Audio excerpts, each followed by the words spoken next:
나에게 유리한 채무자구제 제도를 고르는 방법, 채무와 소득 편입니다. 채무와 소득의 관계는 상대적인 양에 따라 채무자구제 제도에서 채무 감면율이 변한다는 것입니다. 일반적으로 소득이 많아지면 개인 회생에서는 총변제금은 많아지고 감면율은 낮아집니다.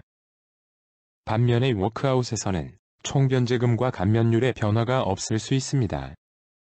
따라서 어떤 경우에는 개인 회생이 유리해질 수도 있으며 다른 경우에는 개인 워크아웃이 유리해질 수도 있는 것입니다. 소득이 적을 경우를 살펴보겠습니다. 총 채무가 1억 원이고 소득이 월 200만 원 정도입니다. 어느 제도를 이용해야 할까요? 소득에 비해 채무가 많으시군요. 이럴 경우에는 일반적으로 개인 회생을 이용하시는 게 더 좋습니다. 구체적인 비교를 해보도록 하겠습니다. 가용소득은 소득에서 생계비를 뺀 금액입니다. 여기에서는 가용소득이 100만 원이 됩니다. 채무 상황을 가정해 보겠습니다. 총액 1억 원 중 상각채권 원금 4천만 원, 비상각채권 원금 4천만 원, 이자 2천만 원으로 설정하였습니다. 여기서 상각채권이란 세무상 손실로 분류한 채권으로 개인 워크아웃에서는 상각채권 원금의 최대 70%까지 감면 가능합니다. 개인 회생은 가용소득을 36개월 동안 변제 후 잔존 채무가 전액 면책되는 제도입니다. 따라서 100만 원을 36개월 변제한 3,600만 원이 총변제액이 되며 감면율은 64%가 됩니다. 개인 워크아웃에서는 이자는 전액 감면되며 상각채권은 최대 70%까지 감면이 가능합니다.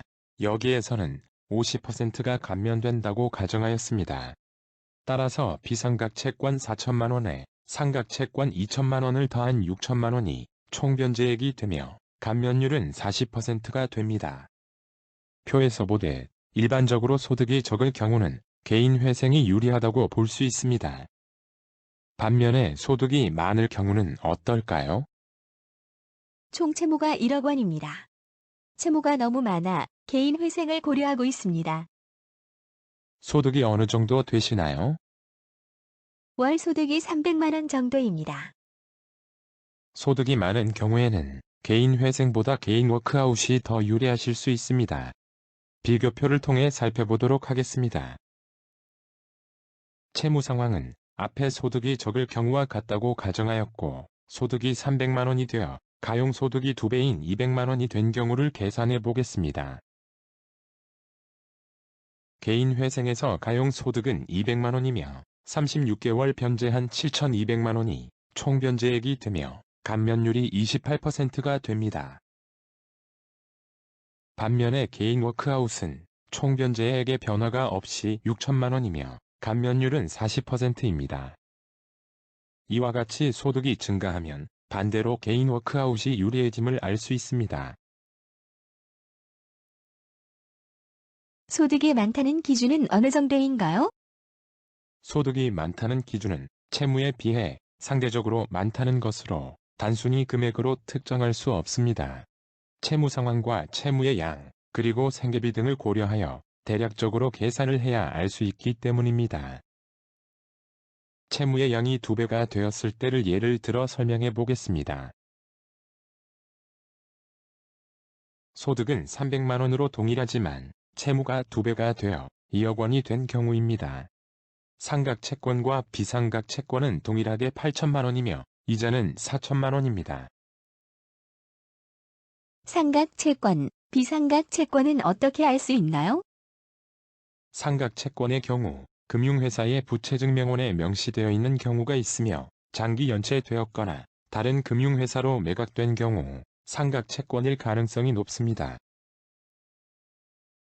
개인 회생의 경우 가용소득은 200만 원이며 36개월 변제한 7,200만 원이 총변제액이 되며 감면율은 64%가 됩니다.